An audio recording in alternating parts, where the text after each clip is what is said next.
ආරක්ෂක ගිවිසුම කියලා ලොකුවට මේ කියන කතන්දරේ මෙච්චර කල් ඉන්දියාවත් ලංකාවත් අතර සිදුවෙච්ච මේ ක්‍රියාමාර්ග ෆෝමලයිස් කිරීමක් විතර නෙමෙයි මේක අමුතුවෙන් ඇඩ් කරන දෙයක් නැහැ. ඉතින් මේක බොහොම පැහැදිලිව නැවත නැවතත් මේ අපි එක්ස්ප්ලেইন කරද්දී අමුතු බිල් එකක් නවන්න දැකලා තියෙනවද මේ ඩිෆෙන්ස් ඇග්‍රීමන්ට් දැකලා තියෙනවද ඔබතුමිය? මොකද ඔබතුමිය කියනවා ඒකේ කිසිම දෙයක් අඩංගු නැහැ කියලා. ඒ කියන්නේ ඔබතුමියට ඒක දීලා තියෙනවා අපිට පාර්ලිමේන්තු මන්ත්‍රීවරයෙක්. ඔබතුමියට හම්බ වෙයි. ඔබතුමියට හම්බ වෙයි. දවස් 14යි යන තොරතුරු දැනගැනීම පළාතට දෙන ඕන දෙයක් කරගන්න. අරගන්න ඉන්නවා. භාජන නියෝජිතයන් නියෝජනය හැබැයි ඔබතුමිය දහේරත් මොකද තියෙන්නේ?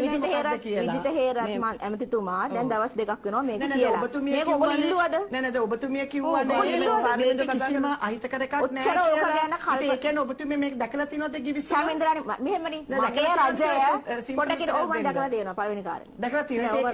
ඒක වැරදි නේ. ආණ්ඩුවේ මන්ත්‍රීවරයෙක් ඔබතුමිය සහ මම අපි දෙන්නම මහජන නියෝජිතයන් වශයෙන් මම හිතන අපි දෙන්නටම සම අයිතියක් තියෙනවා මොකක්ද කියලා. මේක දැනගන්න අපි මෙතනකෝ අගේ මේක අපේ රජයෙන් දෙන එකක් නේ. හරිද? එතකොට අපේ රජයේ ඇමතිවරයෙක් ජනාධිපතිවරයෙක් අපිට දැනුම් දෙන කාරණා සම්බන්ධව අපිට විශ්වාසයක් තියෙනවා.